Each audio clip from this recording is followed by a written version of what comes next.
جب کوئی حضور کا ہو جاتا ہے تو رب اس کو اپنا محبوب بنا لیتا ہے۔ تو حضور کی محبت خدا کی محبوبیت کا ذریعہ ہے، اس لیے ہمیں حضور کا پیار اپنی روحوں میں موجزن کرنا ہے، حضور کی محبت اپنی روحوں میں اتارنی ہے، اور محبت اپنے تمام تر تقاضوں کے ساتھ جب روح پذیر ہوگی تو پھر ہمارا انداز زندگی بھی سنور جائے گا، ہماری آخرت بھی سنور جائے گی۔ محبت کے من جملہ تقاضوں میں سے سب سے بڑا تقاضا محبوب کی اطاعت ہے کہ بندہ جس سے پیار کرتا ہے اس کی بات مانتا ہے۔ یہ ہے دعوی محبت کا ثبوت، اس کی دلیل۔ اور حضور کے صحابہ کی زندگیاں دیکھیے کہ انہوں نے حضور علیہ السلام کے ساتھ کیسے پیار کیا، حضور کی محبت میں اپنی عادتوں کو بدل دیا۔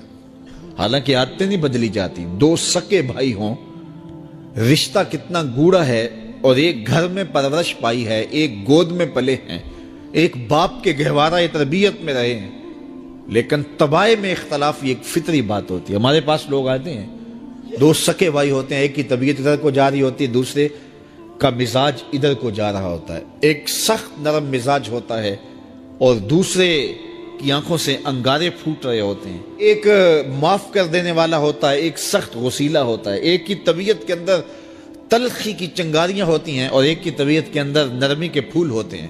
آپ نے بھی دیکھا ہوگا، تو یہ ایسا ہوتا ہے۔ اب اسی طرح کھانے پینے کی چیزوں میں طبائع کا اختلاف یہ فطری بات ہے، ایک کو ایک چیز پسند ہوتی ہے، دوسرے کو وہ چیز پسند نہیں ہوتی ہے۔ بعض اوقات ماں کو مسئلہ ہوتا ہے کہ یہ چیز اگر میں تیار کرتی ہوں تو میرا دوسرا بیٹا نہیں کھاتا، تو اس کے لیے بعد سے الگ سے کوئی چیز تیار کرنی پڑتی ہے کہ اس کی ڈیمانڈ یہ ہے اور میرے اس بیٹے کی ڈیمانڈ یہ ہے۔ مائیں مزاج سمجھتی ہیں، ایک آغوش میں پرورش پانے کے باوجود خون ایک ہے، گہوارہ تربیت ایک ہے، دودھ ایک ہے، لیکن طبیعتوں کے اندر اختلاف پایا جا رہا ہے۔ لیکن صحابہ کی زندگیاں دیکھیے، انہوں نے اپنی طبیعتیں بھی حضور کی طبیعت کے سانچے میں ڈھال دی۔ حضرت انس بن مالک کو کسی نے دیکھا کہ وہ شوربے سے کدو کے ٹکڑے نکال کے کھا رہے ہیں، تو کہا یہ کیا کر رہے ہو؟ کہا میں نے ایک دن حضور کو یوں کرتے ہوئے دیکھا تھا۔ تو طبائع کا اختلاف یہ ایک فطری اختلاف ہوتا ہے، لیکن صحابہ نے اس کو بھی چھوڑا اور حضور کی محبت کے سانچے میں ڈال دیا۔ پھر اس چیز کا انتظار نہیں کیا کہ حضور کا فرمان کیا ہے، حضور کی چاہت پہ اپنے مزاج کو بدلا۔ اللہ اکبر۔ حضور علیہ السلام مدینہ المنورہ کی گلی سے گزر رہے تھے، ایک گنبد نما مکان بن رہا تھا، اور ایسے مکان حضور کو پسند نہیں تھے۔ تو آقا کریم علیہ السلام نے پوچھا یہ مکان کس کا ہے؟ کہا فلاں انصاری کا ہے۔ حضور گزر گئے، چہرے پہ تھوڑے سے ناگواری آثار حویدہ ہوئے۔ کسی نے اس صحابی کو بتا دیا کہ حضور گزرے تھے، تیرے مکان کو دیکھا، شاید پسند نہیں آیا۔ 2-4 دن کے بعد حضور دوبارہ گزرے، دیکھا کہ وہاں ملبے کا ڈھیر پڑا ہوا تھا۔ فرمایا صحابی کو بلایا گیا، کہا میں پرسوں ترسوں گزرا تھا، تیرا مکان دیکھا تھا، یہ کیا ہوا؟ عرض کی میں نے گرا دیا۔ فرمایا کیوں؟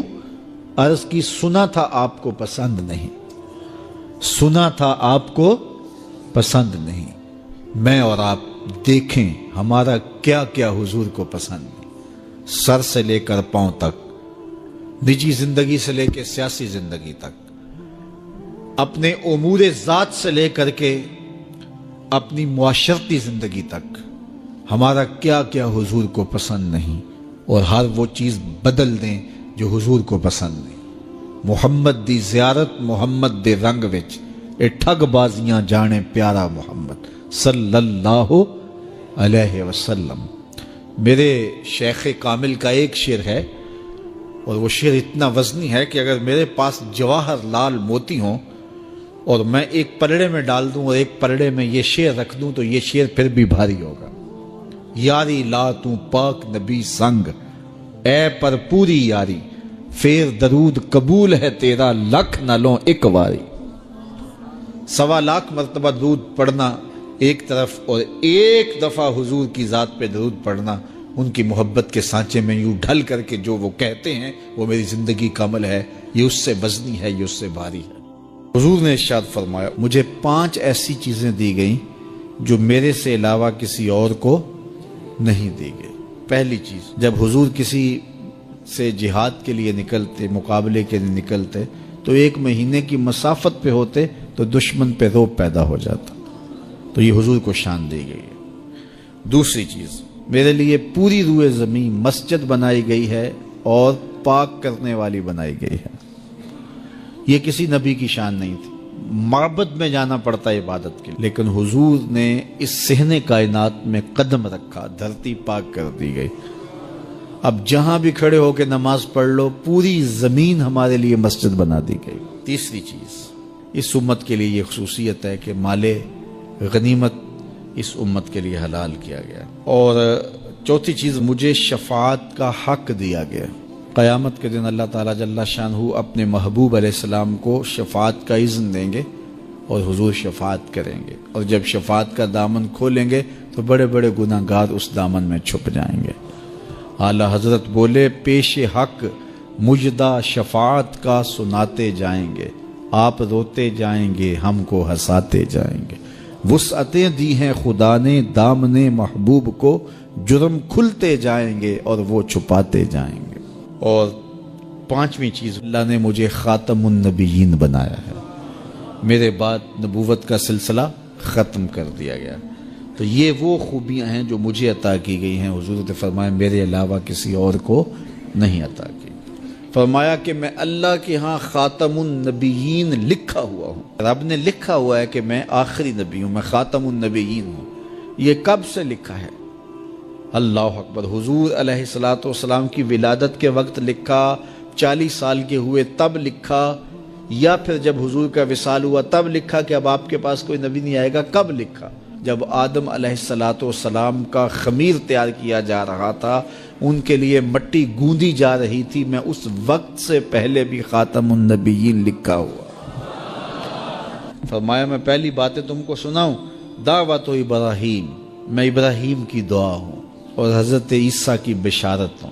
انجیل برنباس کے اندر ہے کہ جب حضرت عیسیٰ نے کہا کہ لوگوں میرے بعد جو آنے والا ہے اس کا نام احمد ہوگا، تو بشارت دے رہے ہیں کھڑے ہو کے، تو ایک حواری نے کہا، 12 حواری تھے آپ کے، ایک حواری نے کہا جس کے قصیدے آپ بھی پڑھ رہے ہیں کیا وہ آپ سے بھی افضل ہوگا؟ تو سنو حضرت عیسیٰ نے کیا جواب دیا، تمہیں ٹھنڈ پڑ جائے گی۔ حضرت عیسیٰ علیہ السلام نے کہا افضل ہونے کی بات پوچھتے ہو، وہ تو اتنی عظمتوں کا حامل ہے، اگر اس کے نالین کے تسمے کھولنے کی سعادت ابن مریم کو مل جائے تو یہ بھی مقدر کی بات ہے، وہ اتنی فضیلتوں کا حامل ہے۔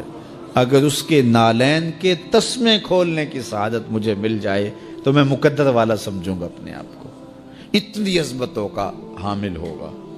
اللہ اکبر، کہا میں وہ ہوں، حضور بیان فرما رہے ہیں۔ اللہ اکبر، یار جب حسن خود ناز پہ آ جائے تو پھر تو اس کے انداز تکلم نرالے ہوں گے نا۔ تو کہا میں ابراہیم کی دعا ہوں، میں عیسیٰ کی بشارت ہوں۔ اگلی بات حضور نے کیا ارشاد فرمائی، جب میری ماں نے مجھے جنم دیا تھا تو میری ماں نے ایک خواب دیکھا تھا، فرمایا میں اس خواب کی تعبیر ہوں۔